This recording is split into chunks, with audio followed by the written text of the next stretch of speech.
本当？見えないでしょ？どこにいるのかな？見えないよ。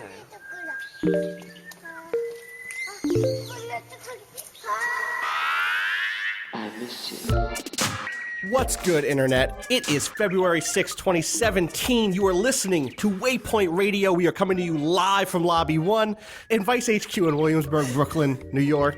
Brooklyn, New York, New York. The United States Yep. of America. Yep. Where Tom Brady is apparently king again. Tom Brady is a garbage man. But not an actual garbage man, because garbage men are good. Garbage men But do he a very important work. Yes, I know. But he is like a garbage human. That's what I mean. I was really hoping to come in here this morning and be like, wow, a thing that feels sort of like justice in a strange way that I can't quite justify. But instead we had to wake up to the one and only Trump tweeting about Tom Brady winning the Super Bowl.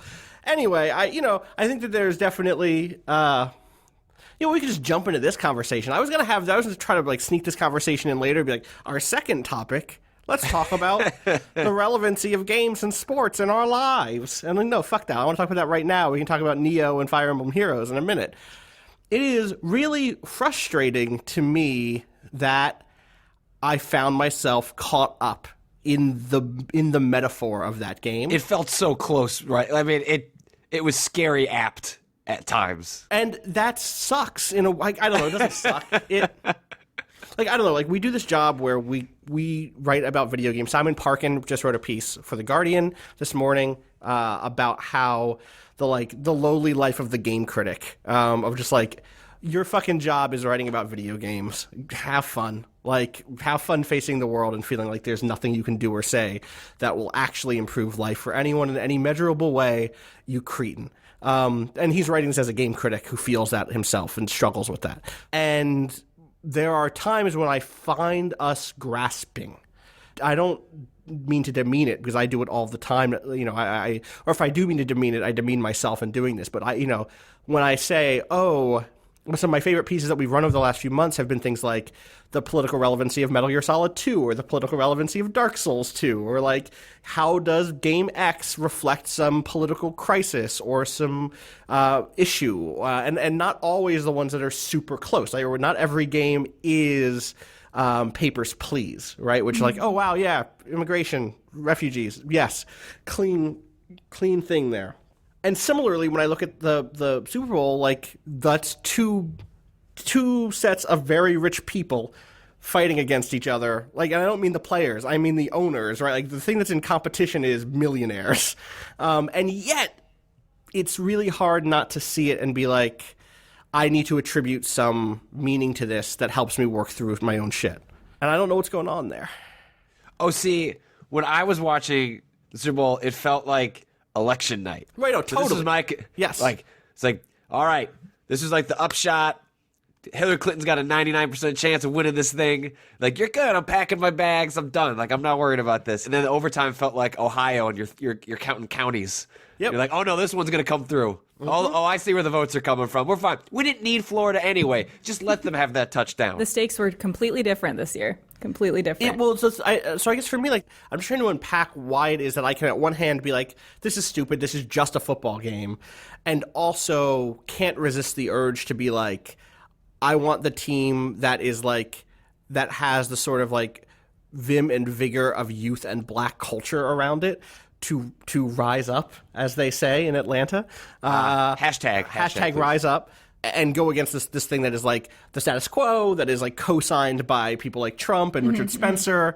I don't want to fucking get into Richard Spencer's tweets about it. But in general, what happened there in me, when I'm on one hand, the sort of person who's going to roll his eyes at someone who says oh, the election is like Harry Potter, but then also fall into this thing of but games and sports and competition. And I'm curious, I'm trying to work out whether or not I think that is there something different about competitions or systems design or something that doesn't make me feel so embarrassed to make that, to feel that comparison as I do when I hear someone say that Trump is just like Voldemort.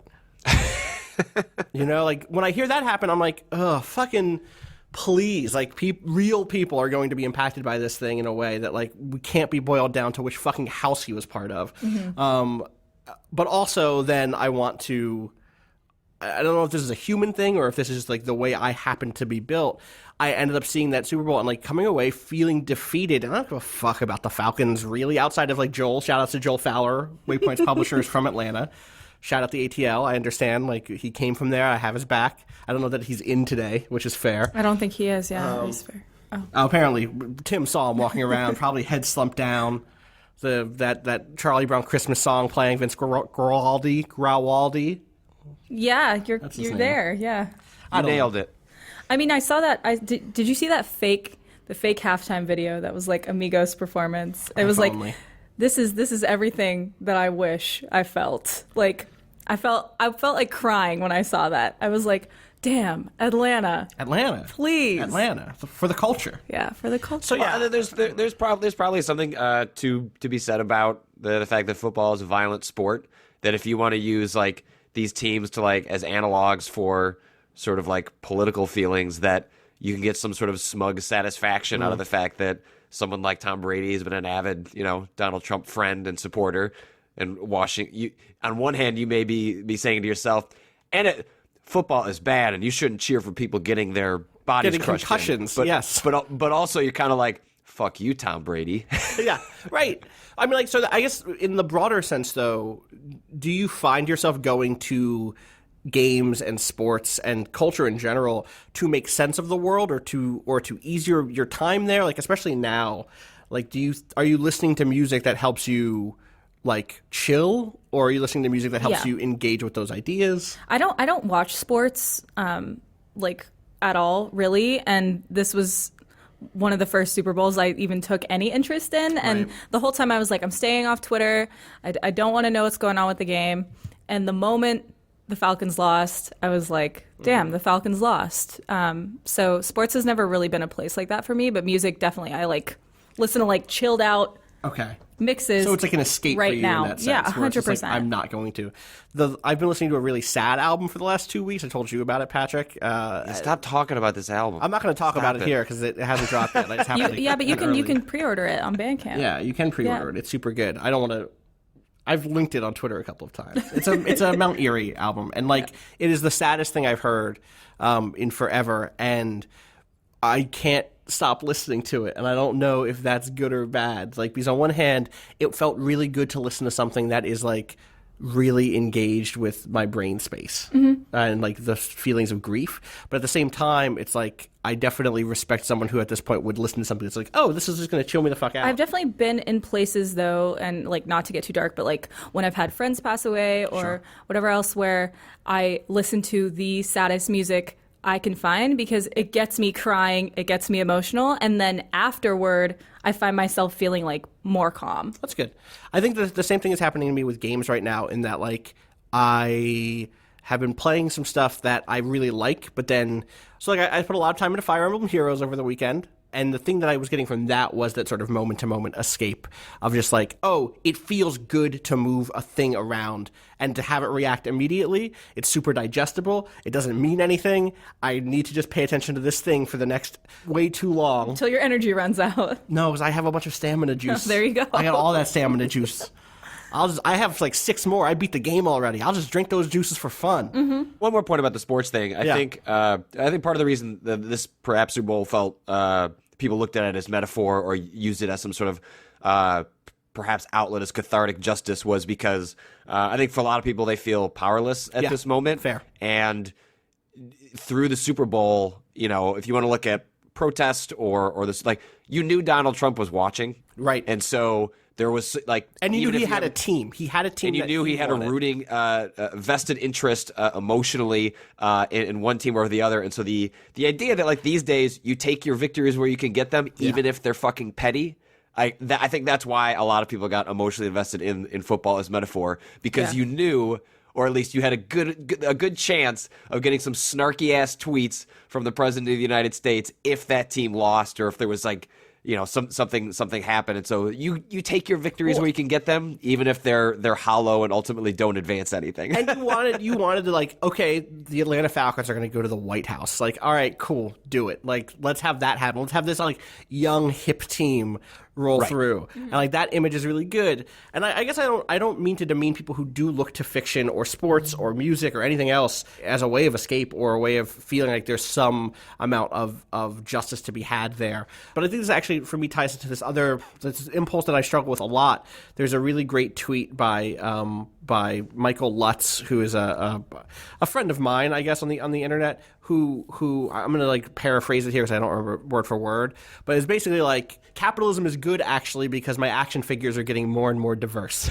And it's like, yep, like this is the challenge of like having these proxy like successes. And I think, I saw that going around again last night in response to a lot of the brands that were pushing kind of social justice or equality or diversity, like broad American values. Not even like social justice is probably even too strong of a label to assign to the Audi commercial or the Budweiser ad or the Airbnb stuff. But like a lot of the stuff that's just like, oh wow, like it's vocal support for the kind of baseline political ideals I have.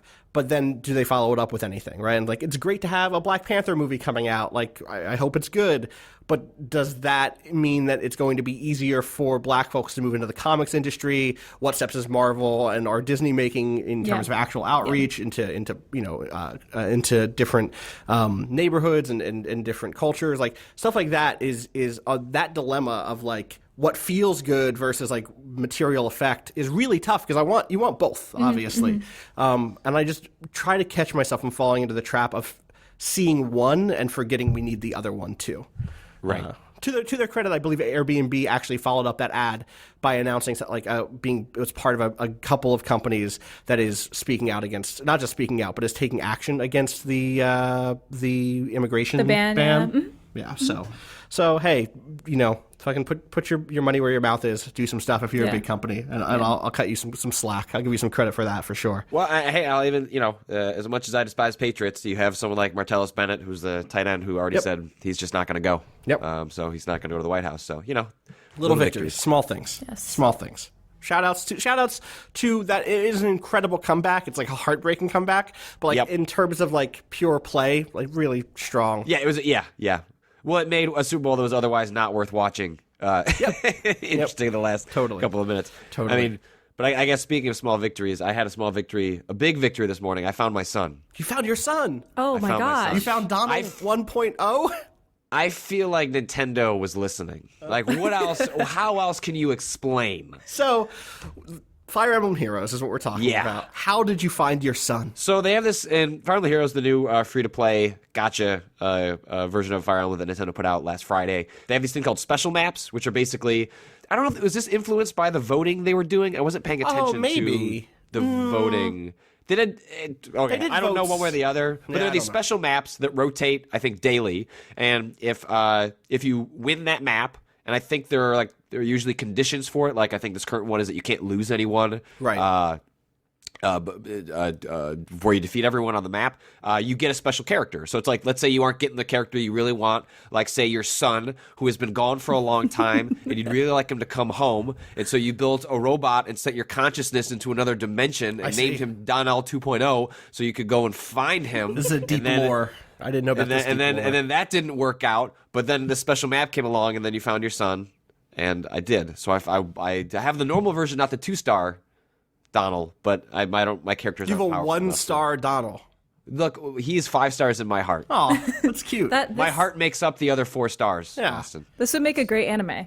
That whole story would make a great anime. I'm curious, like, are you gonna try to raise that Donnel up to be a 5-star? Oh my god, Donnel? he's gonna become a fucking wrecking ball. All my points, all my orbs, all my crystals.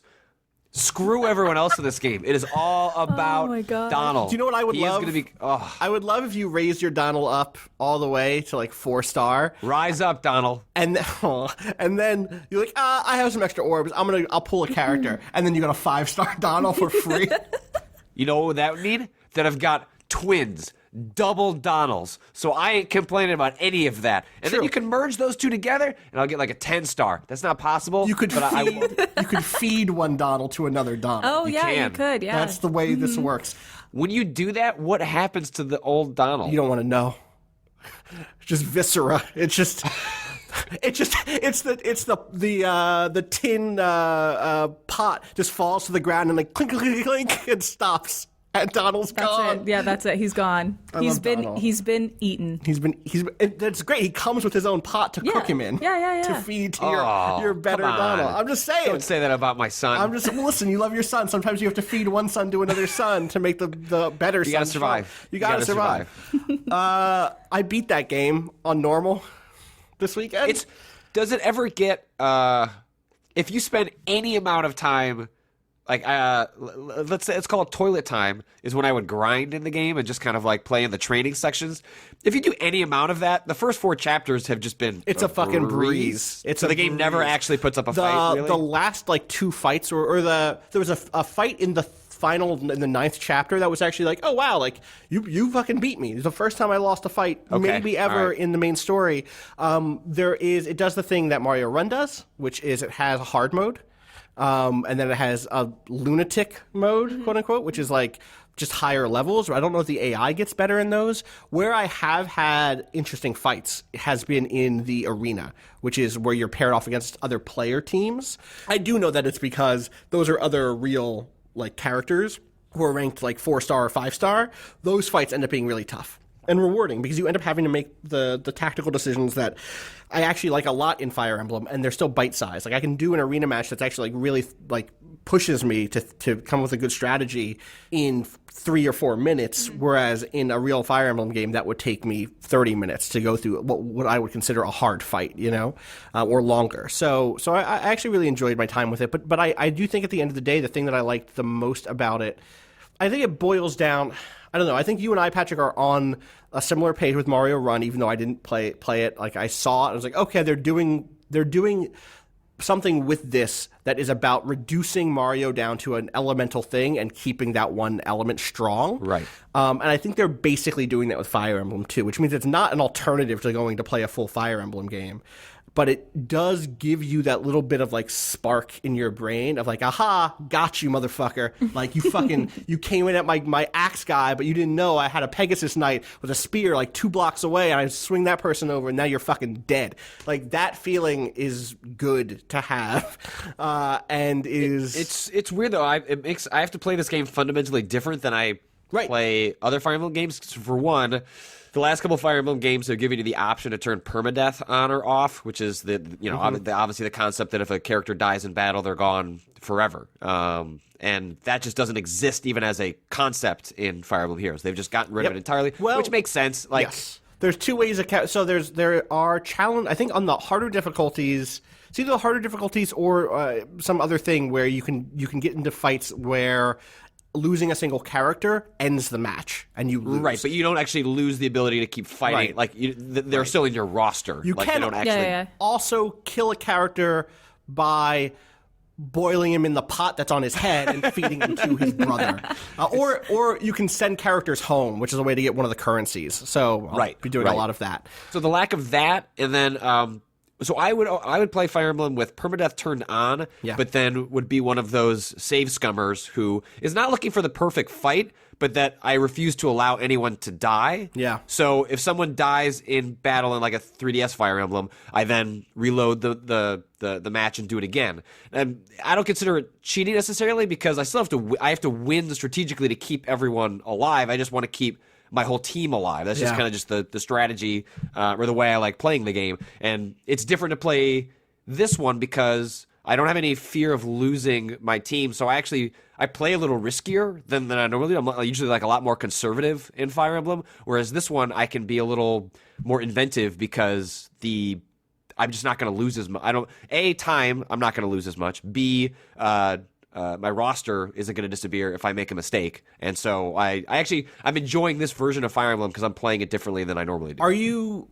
doing the thing where you're like, I'm going to just straight up sacrifice this character? Like I have one of my best characters is Sheena, who is like a green axe lady who's just like heavy armor. She can only move 1 step at a time. She's gold. She's like 5 stars. But because she can only move 1 step at a time, it means she like gets to fight late. And I could do the boring thing of just like, I'm just going to wait until she's in place and then we'll all go at once. But often what I'll do is I'll move one of my other weaker characters into a position to draw enemies towards her. Yep. So that then by the time they like gang up on her, like Sheena will get there and then it's like fucking clear house. And that's not a thing I would ever do in a real Fire Emblem game because I would risk losing that person forever. And that's really interesting to give us that to have that option because it's just not the same sort of strategy. There's also no missing in this game. That's something I realized this weekend. No one ever misses. They like got rid that's of true. that completely. I didn't even think about There's that. no percentages. There's no one ever misses. And you know, like so damage has always been sort of stable in Fire Emblem games. Yeah. But there's no crits as far as I can tell either outside of when your ability like hits and you know when that's going to happen. And so it's a little more chess-like in a little more transparent in terms of like what your choices are, which I like for this sort of game. Like the worst thing in the world would be like I'm on a bus playing this game and like I'm at the end of a chapter and then like I miss the fucking whatever the 90% chance hit. I fucking miss it and I lose, and then like I lost the stamina for it too. So I don't know. I'm still enjoying my time with it. I'm probably gonna keep playing it because it's so digestible for me, and I love this genre. And I like gacha games. Like I really do like that feeling of like earning orbs and then getting my chance to go do a pool and like getting a cool character. Like that does scratch an itch for me, even though I think it's like gambling and base and is built to be. Some itches are bad itches, but you itch them anyway. But I'm gonna exactly like it's the year we're having, So I mean, it's just I think it goes to show any fears over Nintendo making mobile games like. They're keeping the spirit of their games intact, despite the fact that they have embraced two could not be more different business models between their first two games. And I don't worry too much about how successful or not successful they're being. They're financially they'll be fine, but I'm really excited to see what they do in the future because like these first two experiments are, I think, a wild success and just make me very excited for some of the other stuff they could do with either these franchises or other ones that they have in the future. It's just, I'm glad they're able to make like mobile games that I'm like really proud to play. Like as someone that like enjoys games, I get somewhat embarrassed like for the medium, like based on the kinds of games that like are super popular in mobile. I get why they're popular, but it kind of grosses me out and it makes me upset for why they're popular. And it's cool that there's a game like Fire Emblem Heroes or Super Mario Run that's like, this is just a good-ass video game that found a way to be successful in a complicated, weird marketplace, but doesn't like give up too much on the road to getting there. Yeah, I'm curious to see how it shakes out. It's still early. I could keep talking. The thing that's wild about this is I still have more things to say about this game, but I'm not gonna turn this into the Fire Emblem Fates cast or Heroes cast again. But just know, like there is a well of appreciation for me, and there are things I don't like about it too. But I'm gonna pass the mic. Danika, what have you been playing? So I regrettably have not installed Fire Emblem Heroes yet. My girlfriend's been playing it and has been telling me all about it. So I'm not very good with mobile games. I've just like never been a mobile like gamer. Mobile gamer. Is there anyone in the world that identifies themselves as a mobile gamer? I mean, There must be, right? Like I think. Yeah, like Touch Arcade. No, exists. there are people that play mobile games, and there are people that call themselves gamers. I'm saying, is there someone that's like, I'm not a gamer, I'm a mobile gamer, right? Like they have like the PC elitism shit, but for phones, where they're like, you have a PC. I'm only into free to play, motherfuckers. If it doesn't have chess, I don't give a fuck. Since Avatar, the mobile game, I just haven't, You know what they call pay to win? Because I'm a fucking winner, baby. Oh. What's good? Get mobile. Get mobile. I got 3 phones. I want you to rise up and get mobile. One for the plug, one for the load, and one for the fucking Avatar, the mobile game. Right, Avatar's a mobile game. I need an old phone for that. It doesn't work on iOS, whatever we're at. I need an old phone for Avatar, the mobile game. Rick Rockman in the chat, mobile suit gamer. That's mobile good. suit gamer. There you go. Yep. Yeah. Yep. Okay. So I'm still playing more Let It Die. Oh, wow. I'm just like how far into it are you? floor like 23 or something. You're like 50, right? There are 40 floors. 40. And you're on what? You're on 23. Okay, you're making progress. Yeah. Uncle Death is proud. I'm gonna, I'm probably just gonna keep playing that for a bit. And then I played. Wait, I need to know more about your build. What's your favorite Yeah, weapon? what kind of character you playing as? How many of your friends have you slaughtered? All of the characters. Haters, I think please. all of the fighters have been unlocked, and I'm playing like the highest like all rounder. They get Okay. up to level like 76 or something, and I think a lot of the like complaints about Let It Die were like the first 10 floors are kind of uniform in their design, but once you hit level 20, it's like fucking crazy. It's like a carnival, and the enemies are all way scarier. You die like instantly. Your money is very, very, very important, and my waiting room has been raided so many times, and I've like been left with no money. And Damn. Can you explain how that works for people that aren't? Because like in the streams Yeah. that I did, I never got to the point where my like home base was being raided. So how exactly does that function? once you get to like level, is it like floor 5 or 6 or I don't remember, maybe 10, you unlock the online mode where you can join a country. Which country or state did you join? Canada, because my girlfriend was staying with me, and she, yeah, Also, healthcare is pretty good up there. So, I yeah, mean, exactly. That's fair. If you're gonna let it die, let it don't die. How about let it don't die? Hey, let me not die. So when you're away from your waiting room, other territories can come in and raid you and take all your money. And people can also send hunters for you. So whenever a character dies in the game, if a person doesn't retrieve that character, it turns into a hater. Yeah. Which is just like a super strong, usually super strong. Like regular enemy. Just Regular in the enemy, world? yeah, Okay. but they're like smarter than the screamers because like they were an actual player. And then once you hit like level like floor 10 or something, people can start sending hunters after you, and those ones are fucking scary. Like once you get to floor That's 20, like a thing that you actively do. Like you go to your Yeah. roster and You say, like, go into hey, your- you go out Yeah. there and find someone. you choose, and the thing is you choose the person too. So you usually choose like based on how much money they Damn. have or how much like splithium they have from killing other haters and hunters. Once you hit floor 20, you're running into like 5 hunters and haters per floor, and it's terrifying. So imagine you're a person who has like no free time. Should I play? Yep. Should that hypothetical person play more Let It Die, or do you feel like this is the thing you're doing because it's pretty good and also free right now? Yeah, I feel like it's like A, it was free. B, like watching Patrick's streams made me want to check it out. I feel like Uncle Death is like one of the best game characters of 2016. He's like, I think he qualifies for. Yeah, we'll 2017. include him. That's like an argument later this year, but I'm gonna advocate. Okay. You're not going to find any fucking because it brick was walls so here. late. Yeah. Throw Uncle Death here at Waypoint. Yeah, I feel like if you have a PS4 that sadly only has 500 gigs of space, but is luckily getting external hard drive support, Good news peg. Nice. Let It Die is probably not a game you want to like take up space with, Right. Especially when you have like a 50 gig update for Fallout or something. It's fun. It's just like if you like beating shit up, that's the best part about it. I have those feelings these days, so Yeah. that sounds all right. And then another thing I played actually last night was I went into the Club Penguin Waddle On event, and I went in there and Law, baby.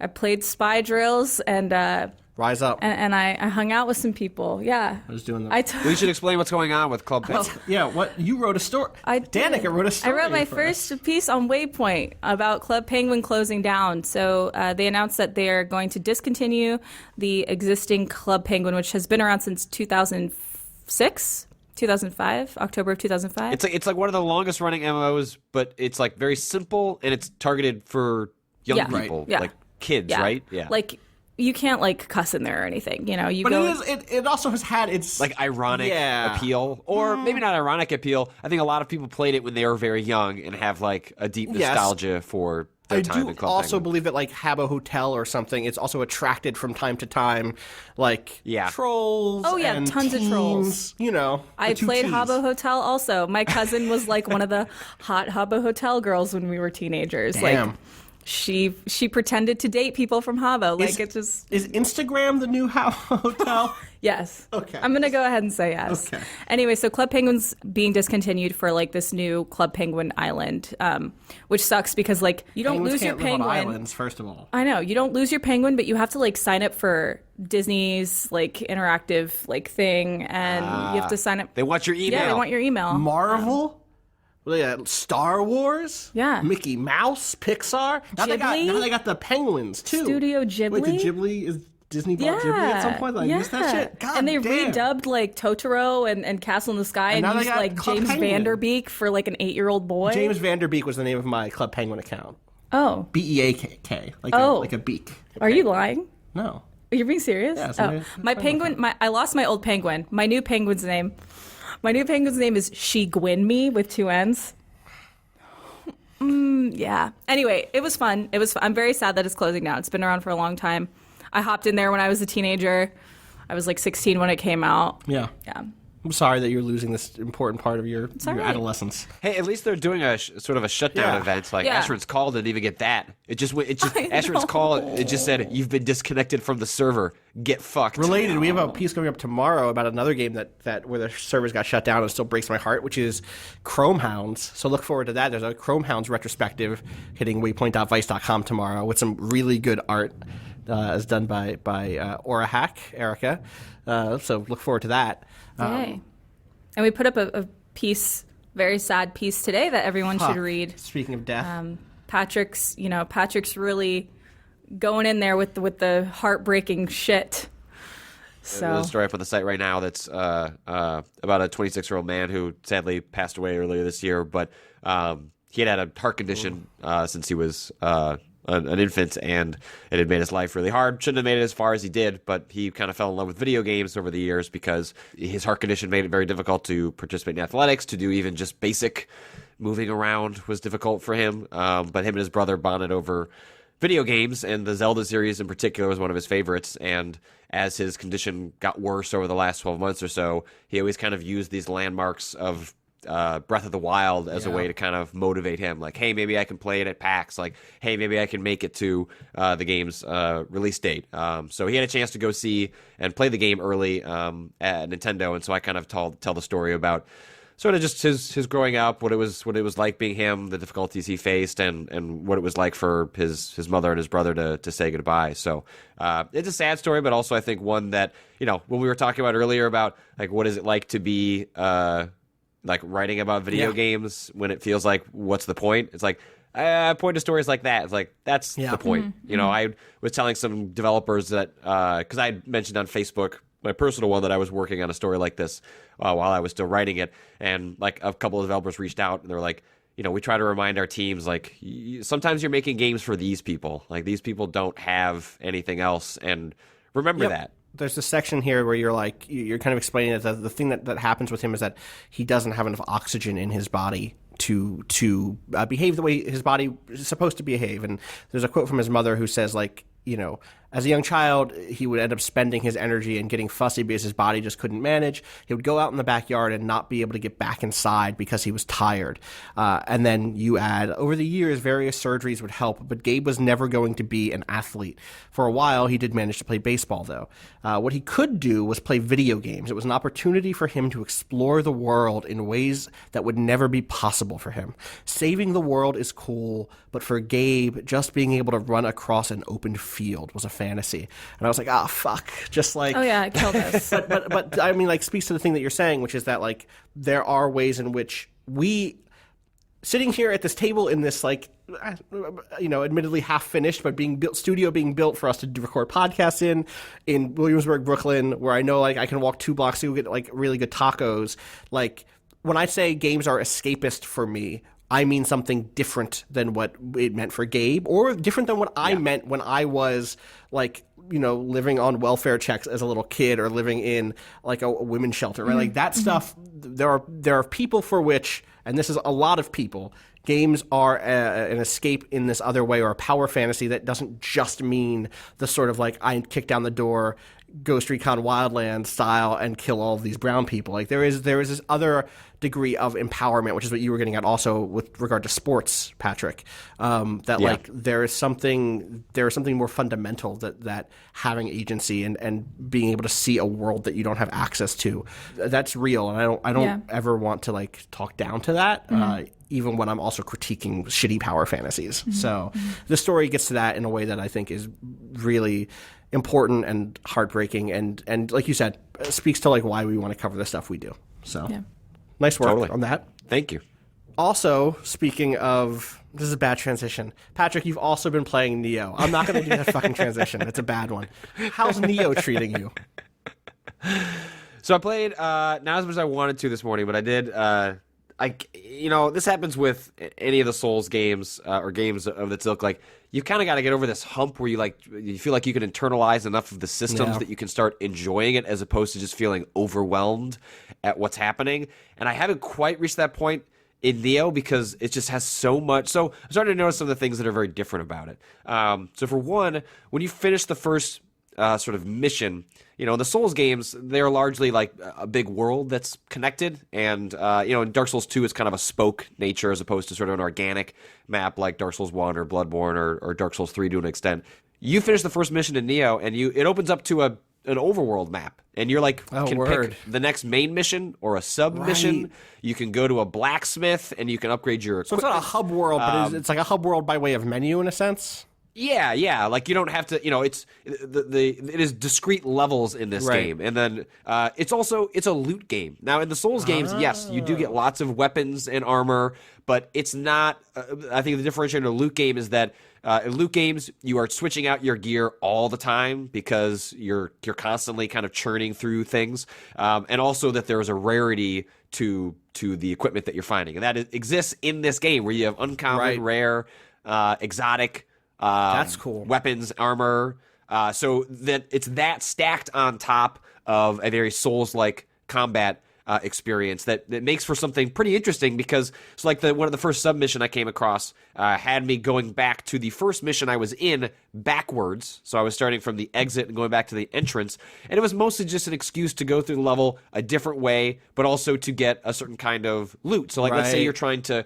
craft a certain type of like really cool sword or something like that, and you need, I don't know, some sort of drop. Well, one of the submissions might have that drop as a reward, or it might be like, something that you can find on that mission because of where it's set, and that's a reason to kind of run through that again in the trappings of a Souls game. So I think that's where this game is starting to sort of find its own identity, is sort of the wrapping it's putting around that sort of like base combat experience. There's also skill trees in this game, which does not exist in Souls, right? Like, and there's a lot of skill trees. There's skill trees for swords, swords, axes, spears, 2 different kinds of magic. Like, it's wild. Like, you have points for days to spend on like all these different things that you can uniquely customize your character. Does that feel like a thing where you'll be able to max those out eventually, or where you'll have to spec in a direction? Yeah, you have to spec because, like, let's say you're in. So I'm going a sword, axes, and bows route, which is normally the kind of characters that I play, and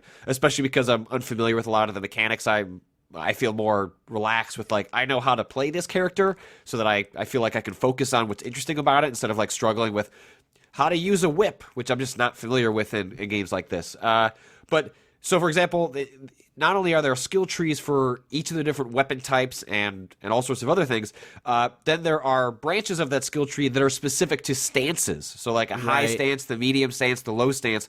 So if you find yourself going towards the high stance because you're okay with being hit more often, but you can hit back fast, you can hit harder, or for me, I'm doing the more low stances where I have to get more hits in, but I can get out of the way. You're turtling. I get it. Yeah, it's how I play Souls. But you don't have. You can't have armor in this game. I just unlocked, like, parrying is a skill that you have to unlock as opposed to being there by default. Do you feel like this stuff is actually additive in terms of the design, or do you feel like this might be one of those? I guess you'll find out as you keep playing, but like, I'm curious. Yeah, so I don't know. I'm hopeful. Yeah, like I'm hopeful that it will allow you to kind of craft a very specific character for your play style, which you certainly can do in the Souls games, but the amount you can drill down in Nioh makes me kind of excited for, it's like it's like I'm a highly specific sword low stance, like sort of character like Kimmy. I want to see where that goes. And I also, I don't know this for sure, but it does feel like this might be more of an accessible game for folks that are interested in these types of games,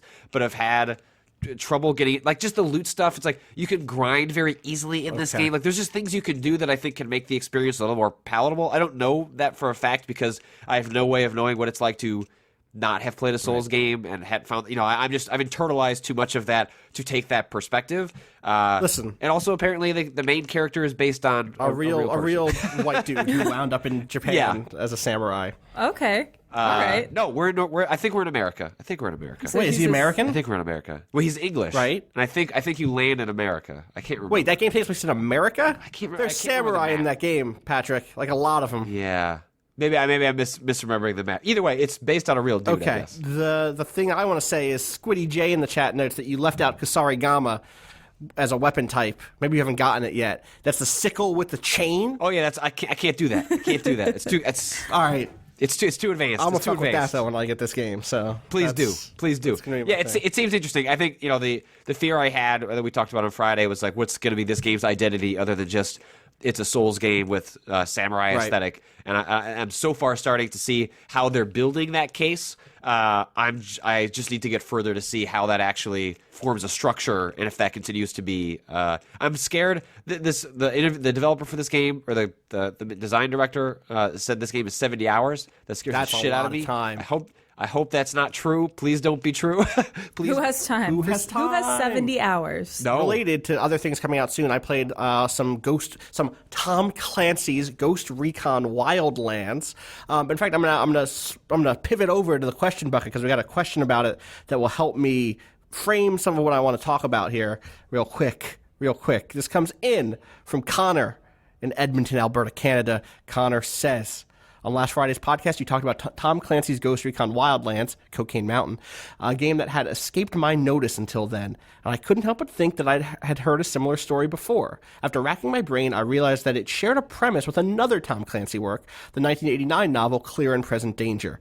I have to assume that the developers at Ubisoft are at least aware of this book, but I'm worried that they may not take notice of the real implications of that story, or they may not take the real implications of that story seriously. The book involves a CIA operation backed by the Office of the President, who wants to show success in the war on drugs in order to win re-election. The operation includes using F-15s to destroy drug flights and air-to-ground bombing with bombs designed to give, this sentence gets all weird, but in order to start a civil war inside of the Colombia cartel. The crux of the operation falls on a hand-picked group of infantrymen who are sent into Colombia to secure airships used by the cartels and to destroy processing sites where cocaine is made. The soldiers are all Hispanic so as to blend in with the local population. The story involves the director of the FBI and several other Americans being killed in a retaliatory attack by the cartels, and many American soldiers being killed, the rest abandoned by the government to deny what would be seen as an illegal invasion of Colombia. I am in no way implying that the novel is anything more than a pretty good military thriller, or that Tom Clancy was trying to say anything about the war on drugs or U.S. foreign policy, but I hope that Wildlands will be able to approach these subjects with a certain amount of respect for the real impact they have on millions of people in the United States and abroad. Do you believe they will be able to do so? This is the part where I'd say I love the website, but you are the reason why I Googled what a daddy was. And I don't know if I'm ready to forgive that, so I'll just say peace. Thank you, Connor. That's fair. That is fair, yeah. I think that my time spent with Cocaine Mountain, with Cocaine Wildlands, Ghost Recon Wildlands, I actually forgot what the series name was, suggests that maybe they're not going to do the respectable route or the nuanced political thriller route. They're going to...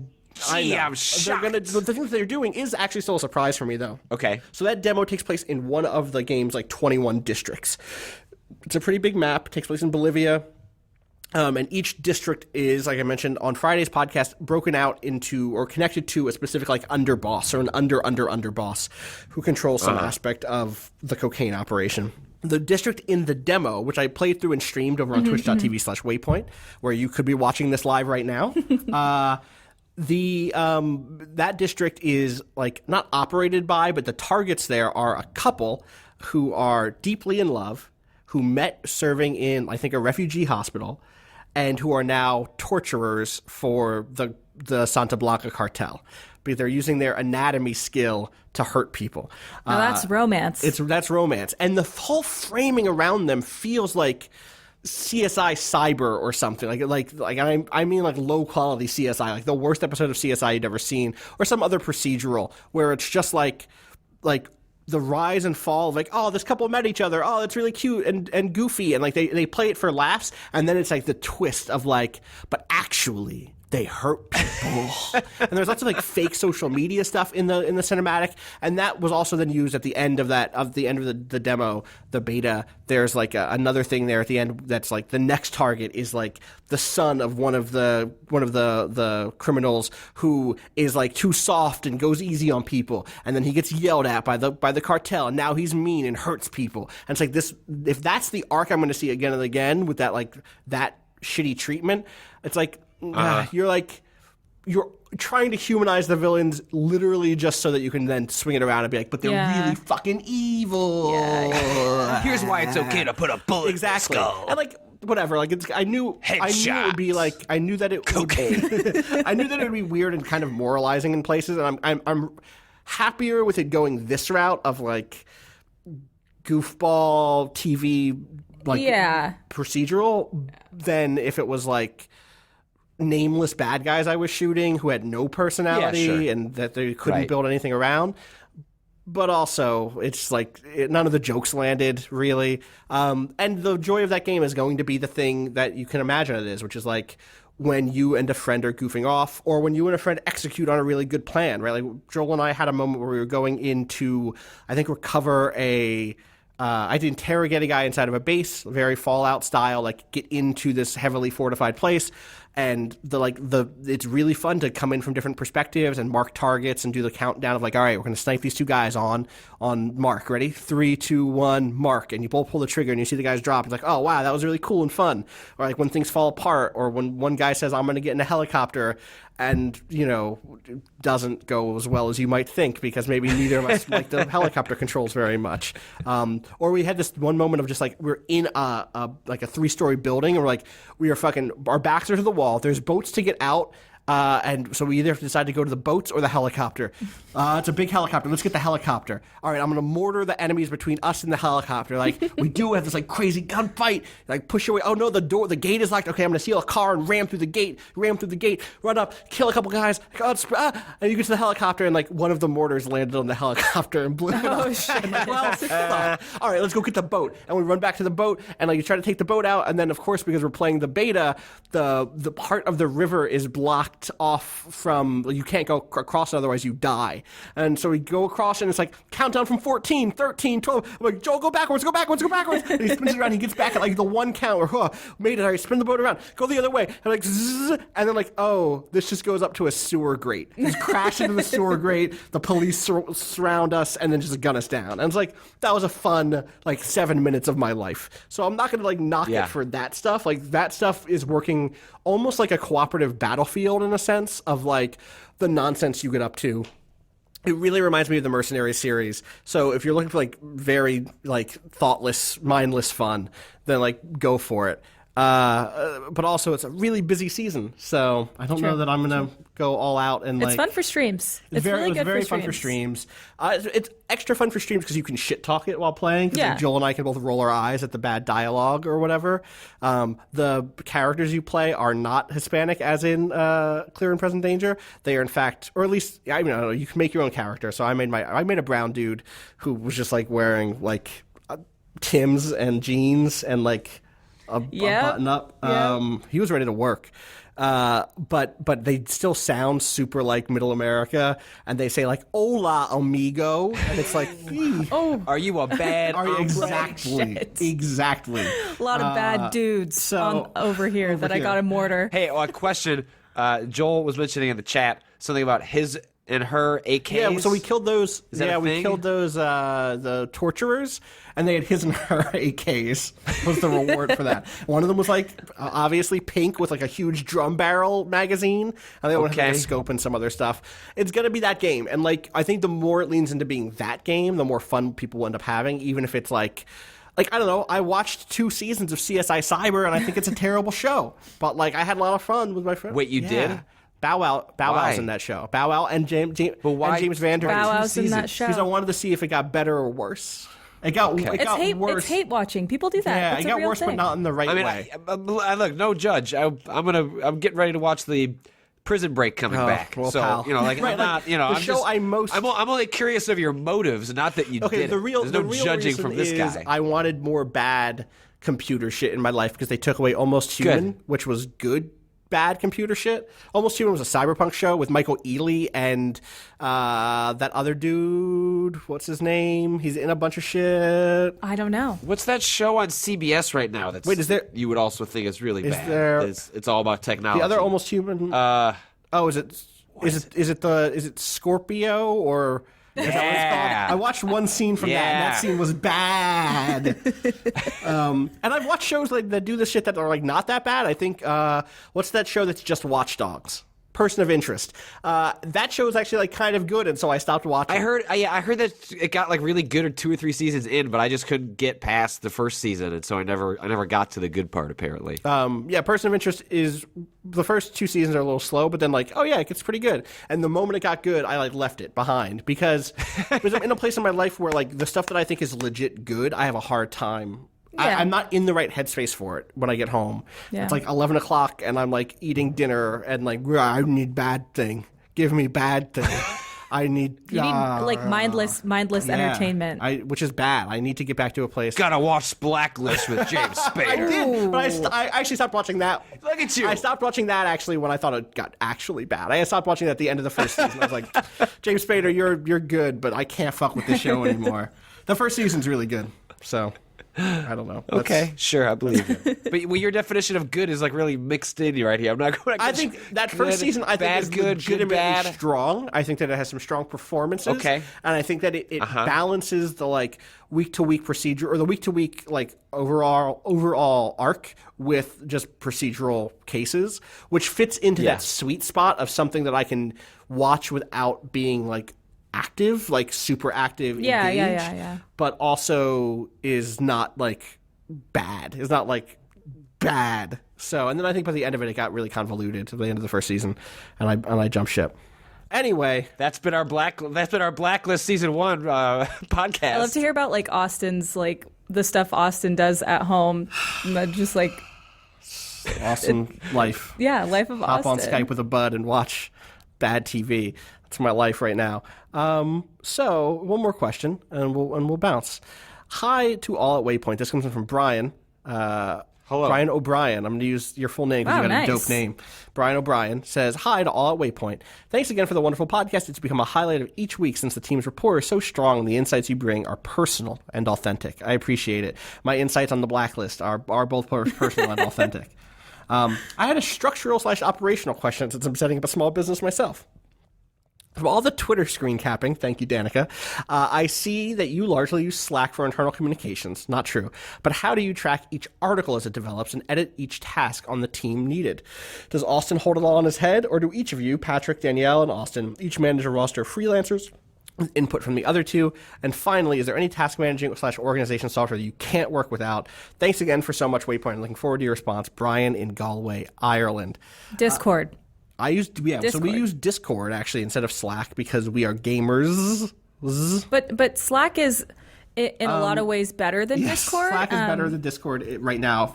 Slack is like the business chat app that you should absolutely use unless you're a team of gaming individuals.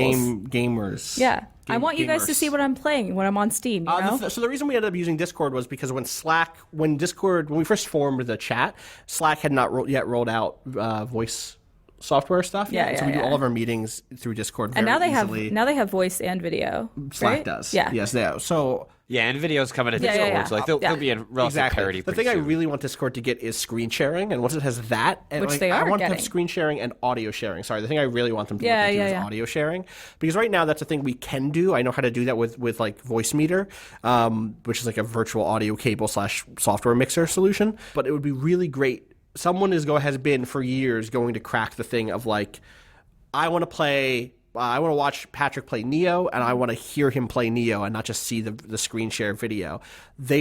Someone needs to crack that to make it an all-in-one solution. Yeah, I feel like Discord is positioned to where they can do that, and if they do, that would be great. So yeah, that's what we do for that, and then also the kind of other behind the scenes stuff. We use Trello to keep track of what we're working, like the whole bucket of freelance stuff we're working on, articles where it's just like such and such a story, like, Chromehound's retrospective, waiting on art. I have that art now. I should update that card. And that's in a category called needs layout / final check. There's other ones like in edits. There's another one that's like upcoming. There's one that's like, okay, just ready to publish this. So that's how we manage like the entire bucket of stuff outside of stuff that we just like agree to do immediately. Like Patrick has a story going up later today that's called "Why Aren't You Playing Yakuza 0, You Jerks?" And like, I don't think that's in the Trello because you just knock that out really quick, right? That's more like we're thinking like the Zelda story is like, hey, I've got this thing I'm working on. I'll put in a story that's like, this is the thing I'm working on. It's probably going to take like 2 weeks to put together. I've put out the interview requests, like the questions have been sent, like got the questions back. So it's like if people are curious, like where a story is, it's like, man, what's that story that Patrick was working on? Like, I wonder what the status is. Like, we use that as a way of like, instead of having to bug me, you can just anyone on the team can go find out like, here's the status of that story. And then you and Danielle both have a thing that I love, which is like you have a single Google Doc that you use. And I have a couple of freelancers who do this also for me, where it's just like I can type whatever Patrick is writing into my bar and it'll automatically take me to your Google Doc entitled whatever Patrick is writing. And I'll see your entire list of stuff that you're writing. And we do all of our editing in Google Docs because it has really clean suggestion and editing like stuff. And then we also use Google spreadsheets, Google Sheets. Yeah, Google Sheets. Thank you. To do like what's coming up today. Like I can tell you what the next 3 stories are, that are going to go live today. Another 6 things tomorrow. Largely it's just like a lot of communication in Discord too. Like Danielle, totally. Our managing editor, she'll send out a message at like 10 a.m. and be like, okay, everybody, tell me what you're working on today.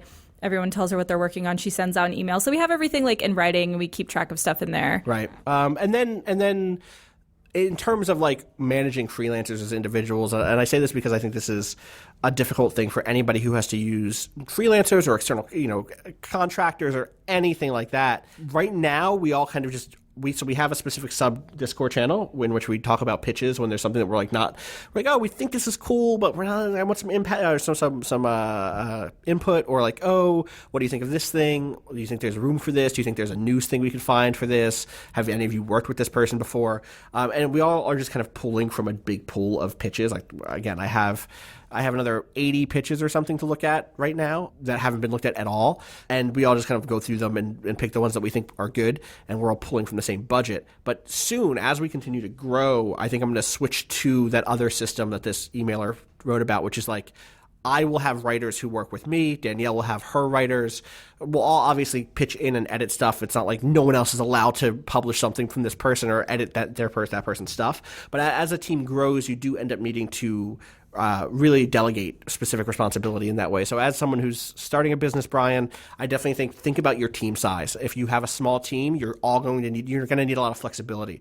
I need to be able to go to Mike or to Danielle and say, hey, I am stuck in this meeting. Please handle the layout on this piece, even though you've never seen it before. I promise I've edited it. If you want to do one more pass for copy edits, go for it. Give it a proofread or whatever. But once we get bigger, as we continue to grow in the coming months and years, like that will become more like the other verticals here at Vice, I think, where, I'll be able to say, okay, Patrick, your beat is whatever. Can you cover that? Patrick is pointing. I got it. You got the beat.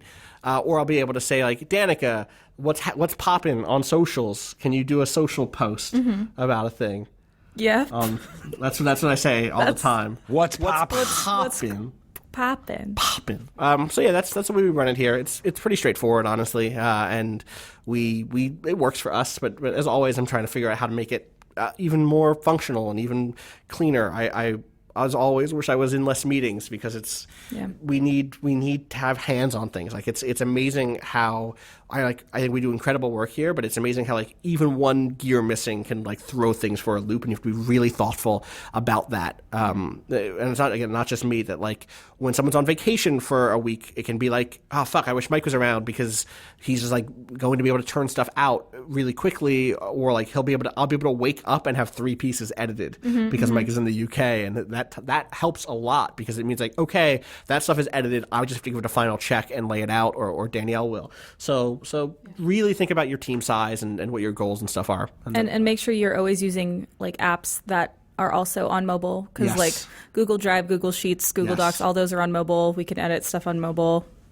We can chat on mobile. Yeah, because we're mobile gamers. Thank you. We are the mobile gamers. Yeah. That's the name of the episode title, Patrick. We are. We are. Oh. The mobile gamers. Yeah, that's it. Yeah. Thank you. Where's their endorsement deal? Gosh. What's poppin'? Internet. Danielle is gone. I saved it. Yeah, I saved second it. time. I saved it. Second time No, the this first time's going to episode. get cut, isn't it? Because from a previous episode. Let's hope it gets cut. Danika, where can people find you on the internet? You can find me on the internet at Danika Harrod. DANIKAHARROD. You could also call her Danika Harrod if you wanted to say it You know wrong, what? like if me. you want it, Hurrah! anything else? Thank you. Anything else you What want to else did I call me fuck that's up? not right? Yeah, follow me on Waypoint. If you appreciate the things Waypoint tweets, Yeah. that's all Danika. Yeah. Who's found Waypoint. the voice That's of the me. future. Yeah, I accidentally meant to tweet to someone yesterday in response, the day of our Lord, Sex Machamp, and I tweeted it without the reply. So it was just on the timeline, and I didn't Horny realize brands, it. 2017. Yeah. Brands are horny. What can you do? You just got to be the best at it. Be the best horny you. That's what I'm going to say at the end of this episode. Patrick, where can people find you on the internet? Nowhere near wherever you're at on the internet. You can find me on Twitter at Patrick Klepek. You can find me raising my boy Donnel. Donnel. Well, That's how you'll differentiate when you have the twins. One will be Donnel, one That's will be true. Donnell. One's Donnell, one's Donnell. Oh, this is gonna be great. That's me. That's me on the internet. Go read my story. Go read our You can story. find me at Austin_Walker on Twitter, Austin Walker Games on Facebook. You can find everything that Waypoint does, twitter.com/Waypoint. Waypoint.vice.com, bazinga.zone, new.donk.city. There's more that came in.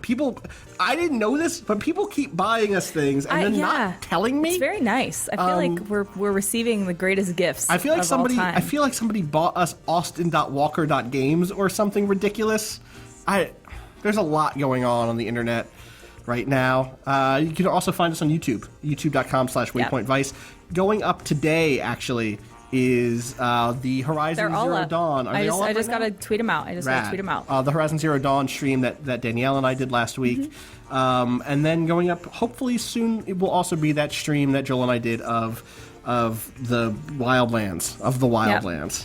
Yep. So, that's it. And you can, I guess I'll tweet the link out again soon, but we also have a fan Discord, very great, awesome community. Speaking of Discord, yeah.